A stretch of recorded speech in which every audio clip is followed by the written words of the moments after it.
setir atau roda kemudi. Ya, setir atau roda kemudi fungsinya adalah, saya jelasin dulu nih. Setir atau roda kemudi fungsinya adalah mengarahkan roda depan, bukan mengarahkan mobil. Ya, sekali lagi, setir fungsinya adalah mengarahkan roda depan. Karena yang kita bahas sekarang adalah setir mobil, bukan setir forklift. Karena kalau forklift yang diarah rodanya diputar, setirnya diputar, yang mengarahkan rodanya yang berputar adalah roda belakang. Kalau forklift, ini kan kita ngomongin mobil. Kalau kita yang kita putar setirnya, maka yang berputar roda depan, gitu ya. Memang mobil nggak mau diarahkan Pak. Kalau pakai setir bisa jadi kalau terjadi slip. Ada yang pernah slip di sini? Bawa mobil kemudian slip? Coba Anda bawa mobil nih. Nih bawa mobil, tiba-tiba jalannya licin ya. Ya, mobil depan berhenti, maka kita ngerem karena terlalu dekat, kita mau menghindar nih karena mobil depan tiba berhenti. Anda menghindar, belokin ke kanan. Ya, Anda belokin ke kanan, direm, maka yang terjadi setirnya memang roda depan memang sudah berbelok begini, tapi mobil pasti tetap maju ke depan, tidak mau diarahkan belok ke kanan. Karena tadi bunyinya cit gitu. Kalau roda sudah bunyi cit artinya terkunci, maka walaupun rodanya diputar ke kanan ke kiri, mobil tidak mau diarahkan.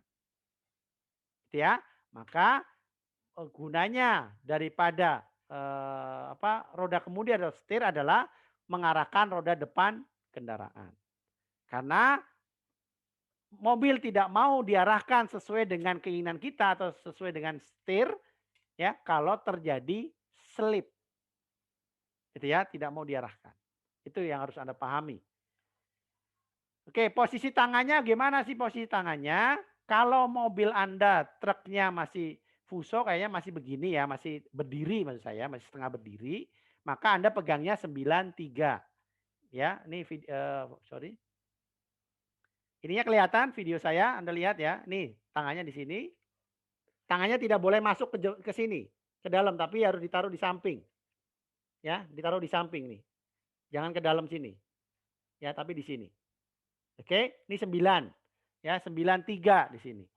Tapi kalau setir Anda tidur itu begini. Nah, ini nggak mungkin Anda pegangnya 93. Kalau posisi tidur, setirnya tidur biasanya mobil-mobil trailer atau mobil yang besar. Maka Anda pegangannya nggak mungkin 93, tapi pegangan tangan Anda adalah 84 agak ke bawah. Tapi tetap jempol nggak boleh masuk. Jari ini dalam boleh, tapi jempol tetap di samping. Ya, jempol tetap di samping. Nggak boleh masuk ke dalam. Oke, jadi itu cara pegangnya. 93 atau 84 tergantung kondisi setir ya. Yang tidak diperbolehkan kenapa nggak boleh Pak? Saya biasanya 10-2. 10-2 itu gini nih, 10-2 ini di atas. Gitu ya. Kenapa nggak boleh 10-2? Karena kalau Anda pegang 10-2, tangan Anda lebih tinggi dari jantung, maka Anda akan cepat capek. Ya, tangan Anda akan lebih tinggi dari jantung, maka Anda akan lebih cepat capek. Karena mompanya susah. Gitu ya. Jadi yang disarankan 93 atau 84.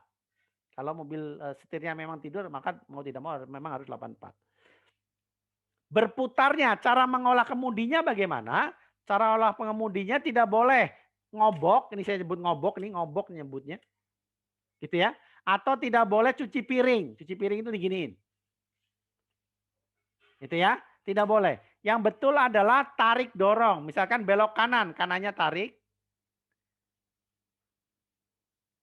Kirinya dorong. Bentar, saya videonya. Saya nggak usah pakai background deh. Ya, jadi pakai tarik dorong ya. Jadi tidak boleh, maksud saya Anda tidak boleh misalkan ngobok atau cuci piring. Jadi harus tarik dorong. Belok kanan, kanannya tarik. Nih, tarik. Kemudian kirinya dorong. Belok kiri, kirinya tarik, kanannya dorong. Jadi selalu ketemu di angka 12 dan di angka 6. Gitu ya. Itu intinya tidak boleh. Nah, teori pegang setir itu memang teori yang paling lama diaplikasikan. Maksudnya gini, kalau Anda sampai dapat teori ini kemudian diaplikasikan, pasti sampai Anda merubah perilaku Anda, pasti bulanan. Ya, karena saya aja dapat teori ini sampai mengaplikasikannya, perlu waktu 1 bulan lebih. Ya, tapi memang harus berusaha dicoba. Gitu ya. Oke. Pak Budi, Ya, boleh, Pak. ini biasanya kebiasaan supir-supir kalau mereka nggak tahu mengenai teori ini, biasanya itu mereka sistemnya itu ini Ngobok. gini ya kan ya? Videonya nggak kelihatan, Pak. Video Hah? Bapak nggak kelihatan. Oh Video nggak Bapak, kelihatan. ya video Bapak mati tuh. Ini sekarang? Apa di saya aja ya? Hah? Nggak kelihatan tuh, Pak. Gelap, Pak. Gelap. Iya. Saya udah on. Yang lain bisa lihat nggak ya video saya ya? Pak Faisal lihat. Bisa lihat di sini, Pak. Ini bisa dilihat kok. Oh, bisa ya? Bentar. Oh ya, udah Pak. Udah ya, bisa. Ya, ya. Jadi yang kebiasaan ini yang ini supir-supir itu beloknya itu gini. Iya. Bersilangan. Iya. Jadi kenapa? Karena mereka dengan cara gini nih lebih ada tenaga. Oke. Cuma mungkin Pak Budi bisa menjelaskan kenapa ini sistem ini belok dengan cara ini yang banyak kalangan pakai itu ini kenapa nggak boleh? Oke. Ya, teman-teman kadang-kadang tadi ya itu adalah kalau yang saya satu-satu dulu. Kalau yang ini ngobok nggak boleh, ya ngobok boleh. Kadang-kadang ini dianggap sama teman-teman itu dianggap paling kuat. Ini dari ngobok dulu ya.